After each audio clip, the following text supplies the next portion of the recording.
Assalamualaikum warahmatullahi wabarakatuh. Halo semuanya, selamat pagi anak-anak. Bertemu lagi dalam mata pelajaran IPS bersama Ibu Risa Afni Andini. Bagaimana kabar kalian hari ini? Semoga selalu dalam keadaan sehat walafiat. Sudah siap untuk belajar IPS? Kalau begitu, sebelum kita belajar ada baiknya kita berdoa terlebih dahulu. Berdoa di dalam hati mulai. Selesai. Anak-anak, untuk materi yang akan kita bahas hari ini adalah materi kelas 8 semester ganjil dengan judul Pengaruh Perubahan dan Interaksi Keruangan terhadap Kehidupan di Negara-negara ASEAN. Kita masih membahas bab 1 ya, mengenai interaksi keruangan dalam kehidupan di negara-negara ASEAN. Sebelum masuk ke pembahasan materi, Ibu jelaskan dulu tujuan pembelajaran pada hari ini. Yang pertama, kalian atau peserta didik harus mampu menganalisis pengaruh perubahan ruang dan interaksi antar ruang akibat faktor alam. Yang kedua, menganalisis pengaruh perkembangan ilmu dan teknologi terhadap perubahan ruang. Yang ketiga, menganalisis pengaruh perubahan ruang terhadap kehidupan ekonomi. Dan yang keempat, menganalisis pengaruh konversi lahan pertanian ke industri dan pemukiman terhadap perubahan ruang dan interaksi antar ruang. Oke, kalau begitu langsung saja kita masuk ke pembahasan materinya. Pengaruh perubahan dan interaksi keruangan terhadap kehidupan di negara-negara ASEAN. Cakupan materi yang akan kita bahas ada 4. Yang pertama, perubahan ruang dan interaksi antar ruang akibat faktor alam. Yang kedua, pengaruh perkembangan ilmu dan teknologi terhadap perubahan ruang. Yang ketiga, pengaruh perubahan ruang terhadap kehidupan ekonomi. Dan yang keempat, pengaruh konversi lahan pertanian ke industri dan pemukiman terhadap perubahan ruang dan interaksi antar ruang. Kita bahas materi yang pertama, yaitu perubahan ruang dan interaksi antar ruang akibat faktor alam. Kondisi alam dan kondisi sosial negara-negara ASEAN yang relatif homogen dan saling membutuhkan memudahkan interaksi antar satu negara dan negara lainnya. Interaksi ini terjadi dalam bentuk kerjasama di berbagai bidang. Banyak faktor yang menimbulkan berbagai bentuk interaksi antar negara tersebut. Antara lain ada faktor iklim, faktor geologi, dan faktor sumber daya alam. Faktor iklim.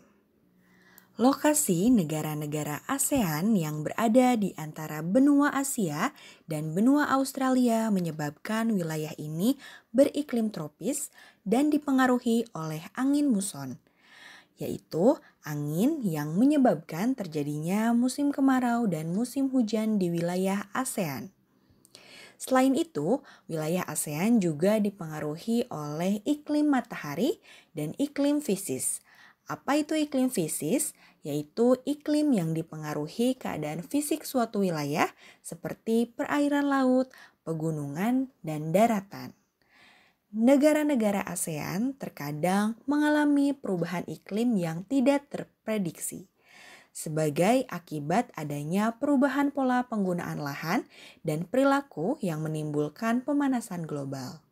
Perubahan ini memicu terjadinya bencana alam klimatik atau bencana alam yang disebabkan kerusakan faktor-faktor alam. Berikut beberapa contoh bencana alam klimatik di negara-negara ASEAN. Yang pertama, ada puting beliung di Haiyan, Filipina. Kemudian terjadi bencana banjir di Bangkok. Dan yang ketiga, kekeringan di Jawa Timur, Indonesia. Maka dari faktor iklim yang menyebabkan bencana, ada beberapa upaya yang dilakukan anggota ASEAN dalam menanggulangi bencana, seperti kerjasama ASEAN dalam menanggulangi bencana klimatik, yaitu ketika terjadi kebakaran hutan yang hebat di Sumatera pada tahun 2015. Malaysia dan Singapura atas nama ASEAN memberikan bantuan pinjaman pesawat pemadam kebakaran. Begitupun Indonesia dan beberapa negara ASEAN lain membantu Filipina yang mengalami bencana badai Haiyan tahun 2014. Selanjutnya kita masuk ke faktor geologi. Apabila kalian perhatikan peta di bawah ini, negara-negara ASEAN berada pada wilayah tumbukan lempeng, sehingga identik dengan kemunculan gunung berapi. Rangkaian gunung di kawasan negara-negara ASEAN dikenal dengan Sirkum Pasifik dan Sirkum Mediterania. Akibat dari posisi negara-negara ASEAN yang berada pada beberapa tumbukan lempeng dan juga jalur pegunungan Sirkum Pasifik dan Mediterania menyebabkan banyak bencana yang diakibatkan oleh faktor tersebut. Berikut beberapa contoh bencana alam yang diakibatkan oleh faktor geologi. Yang pertama ada gempa bumi, yang kedua ada tsunami, dan yang ketiga ada gunung meletus. Akibat faktor geologi tersebut, setidaknya 4 dari 11 negara ASEAN seperti Indonesia, Malaysia, Thailand, dan Myanmar pernah mengalami kejadian gempa dan tsunami yang merenggut korban jiwa yang sangat banyak. Dari bencana yang pernah terjadi di negara-negara ASEAN, akhirnya ASEAN membuat kerjasama yang dilakukan untuk menanggulangi bencana di wilayah atau negara-negara ASEAN. Seperti contohnya yang pernah dilakukan adalah memberikan bantuan saat tsunami terjadi di wilayah Indonesia, yaitu di Aceh pada tahun 2006. Kemudian membuat pusat koordinasi bantuan kemanusiaan dengan tujuan memberikan bantuan berupa kebutuhan pokok, fasilitas kesehatan, maupun donasi untuk perbaikan lingkungan. Berikutnya, faktor ketersediaan sumber daya alam. Pernahkah kalian mengamati daerah tempat tinggalmu? Apakah ada sesuatu yang dimiliki oleh daerah tempat tinggalmu yang tidak terdapat di daerah lain? Nah, kondisi yang kalian rasakan itu sama seperti ketersediaan sumber daya alam yang ada di negara-negara ASEAN. Hampir semua negara-negara ASEAN memiliki sumber daya alam berupa tambang, kecuali Singapura. Karena negara Singapura yang wilayahnya sangat sempit memiliki keterbatasan sumber daya alam barang tambang. Namun menguasai perdagangan dan industri. Maka negara yang memiliki sumber daya alam mengekspor ke Singapura sebagai bentuk kerjasama antar negara ASEAN.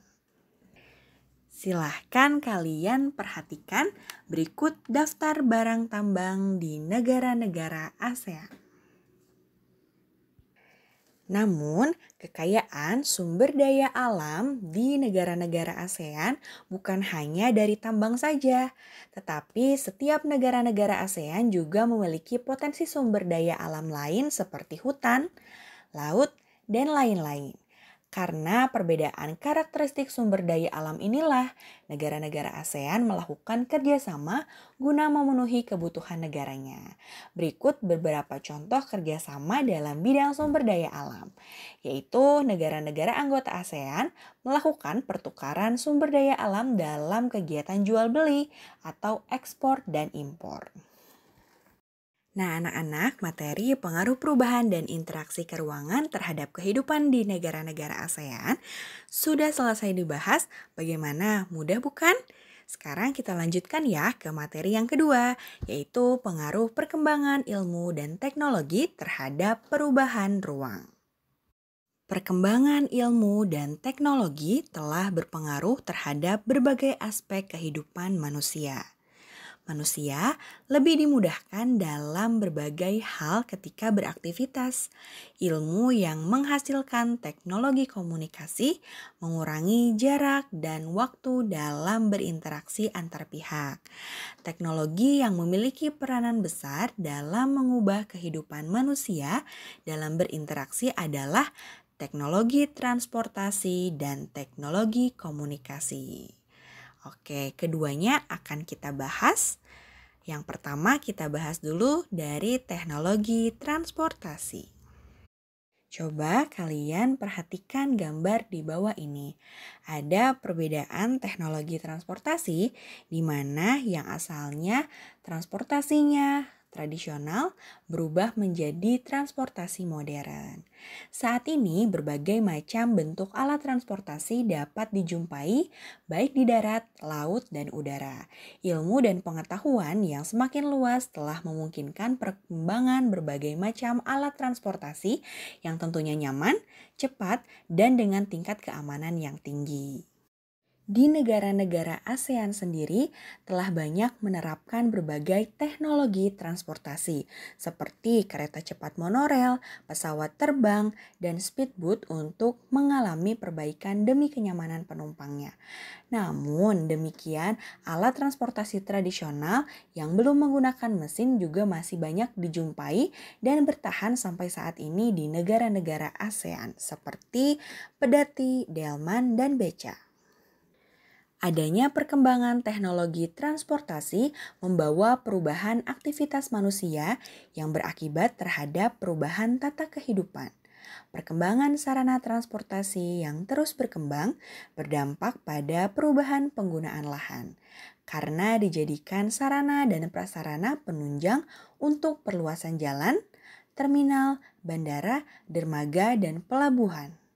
Pembangunan prasarana transportasi akan mengubah kondisi wilayah di suatu negara. Lahan-lahan produktif seperti hutan atau sawah diubah untuk membangun jaringan jalan. Di beberapa negara ASEAN, rekayasa jaringan lalu lintas transportasi darat sudah sangat canggih. Singapura dan Thailand mengembangkan jaringan transportasi darat bawah tanah. Kita lanjutkan ya ke perkembangan teknologi komunikasi. Komunikasi merupakan cara manusia saling berhubungan atau berinteraksi. Ilmu pengetahuan telah berjasa mengubah perkembangan teknologi komunikasi menjadi semakin canggih. Teknologi komunikasi memungkinkan informasi dapat menyebar luas dalam waktu yang singkat. Berbeda dengan keadaan pada masa lalu ketika komunikasi masih menggunakan surat yang membutuhkan waktu yang lama untuk sampai ke tujuan. Namun dengan perkembangan teknologi komunikasi sangat menguntungkan karena dapat mengurangi jarak dan waktu. Meskipun demikian, perkembangan teknologi komunikasi juga dapat membawa kerugian, antara lain mengurangi intensitas interaksi secara langsung antar masyarakat. Dengan hadirnya teknologi komunikasi, perubahan yang terjadi dalam kehidupan masyarakat di negara-negara ASEAN sebagai akibat perkembangan teknologi transportasi dan komunikasi dapat dilihat, contohnya dalam berbagai aspek baik sosial, ekonomi, budaya maupun keamanan. Berikut perubahan dalam bidang sosial. Yang pertama, bertambahnya jumlah penduduk dalam waktu yang singkat. Yang kedua, kebutuhan transportasi massal semakin tinggi untuk menghindari kemacetan. Dan yang ketiga, maraknya perdagangan manusia. Kemudian yang keempat, kerjasama luar negeri semakin mudah. Di bidang ekonomi, yang pertama, bertambahnya pendapatan negara dari pajak dan pendapatan dari sewa tempat tinggal akibat munculnya pusat-pusat aktivitas masyarakat, seperti pembelanjaan, wisata, dan tempat tinggal yang diperlukan pendatang. Kemudian, nilai lokal meningkat seiring permintaan mata uang asing, dan yang terakhir, barang-barang asing semakin mudah dijangkau. Selanjutnya di bidang budaya, terjadinya akulturasi budaya secara sadar maupun tidak. Kemudian ada perubahan sistem nilai dan norma, terjadinya kecenderungan gaya hidup hedonis, dan yang keempat aliran-aliran yang bertentangan dengan budaya semakin mudah masuk. Dan untuk di bidang keamanan sendiri, adanya gangguan kondisi keamanan suatu negara semakin rentan. Kemudian narkotika dan obat terlarang semakin mendapat tempat. Dan yang terakhir jaringan kelompok perusuh antar negara semakin mudah diorganisir. Bagaimana anak-anak? Materi pengaruh perkembangan ilmu dan teknologi terhadap perubahan ruang sudah kita bahas? Mudah bukan? Sekarang kita lanjutkan ke materi yang ketiga, yaitu pengaruh perubahan ruang terhadap kehidupan ekonomi. Negara-negara anggota ASEAN mulai menerapkan AFTA atau ASEAN Free Trade Area dalam kehidupan internasionalnya. Apa itu AFTA? Yaitu wujud dari kesepakatan negara-negara ASEAN yang tergabung untuk membentuk suatu kawasan yang bebas perdagangan. Salah satu contohnya adalah adanya kesepakatan untuk menghapus semua pajak bea masuk impor barang. Secara ekonomis, pemberlakuan AFTA akan menjadikan kegiatan ekonomi lebih meluas. Produsen beras seperti Thailand dapat dengan mudah mengekspor produk ke Singapura, Indonesia, dan negara anggota ASEAN lain tanpa dibebani pajak. Begitupun sebaliknya, pilihan konsumsi pun semakin banyak, baik kualitas maupun harganya. Nah, kerjasama negara-negara ASEAN ini akhirnya mendorong terjadinya perubahan tatanan kerjasama antar negara dalam bidang ekonomi. Persaingan dalam kegiatan ekonomi tentunya juga menjadi lebih ketat dengan adanya kompetitor dari luar negeri. Oke, materi tentang pengaruh perubahan ruang terhadap kehidupan ekonomi sudah disampaikan. Mudah ya. Sekarang kita lanjutkan berarti ke materi yang terakhir, yang keempat, yaitu mengenai pengaruh konversi lahan pertanian ke industri dan pemukiman terhadap perubahan ruang dan interaksi antar ruang. Pernahkah kalian mendengar negara Singapura melakukan reklamasi untuk memperluas daratan? Reklamasi adalah alih fungsi lahan pantai menjadi daratan. Reklamasi tersebut disebut salah satu bentuk alih fungsi lahan yang disebut konversi lahan. Biasanya mengubah area pertanian menjadi area dengan kegunaan lain, misalnya menjadi pemukiman atau industri. Konversi lahan menjadi fenomena yang sering dijumpai di negara-negara ASEAN. Coba kalian amati gambar di bawah ini. Gambar yang sebelah kiri itu menggambarkan konversi lahan pertanian menjadi pemukiman. Sedangkan gambar yang di sebelah kanan itu menjelaskan tentang konversi lahan pertanian menjadi lahan industri. Konversi lahan pertanian memang sering terjadi di negara-negara ASEAN dengan laju pertumbuhan penduduk relatif tinggi, seperti Indonesia, Malaysia, Thailand, Vietnam, Laos, Kamboja, dan Filipina. Konversi terjadi terutama di daerah pinggiran kota atau area persawahan yang letaknya berdekatan dengan fasilitas umum, seperti di dekat pasar. Konversi lahan pertanian bersifat menular.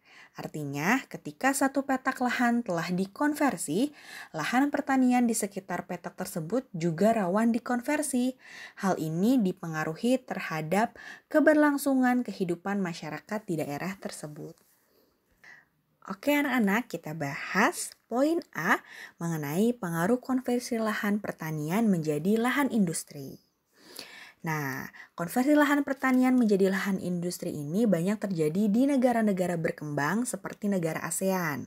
Konversi lahan pertanian menjadi lahan industri banyak terjadi di pinggiran kota. Biasanya pemilik perusahaan mendirikan industri di sana karena beberapa alasan. Namun, dari konversi lahan pertanian menjadi lahan industri ini, banyak berbagai masalah timbul akibat konversi lahan tersebut. Di antaranya, satu, lahan pertanian menjadi berkurang, yang membuat produktivitas pangan dari pertanian menurun.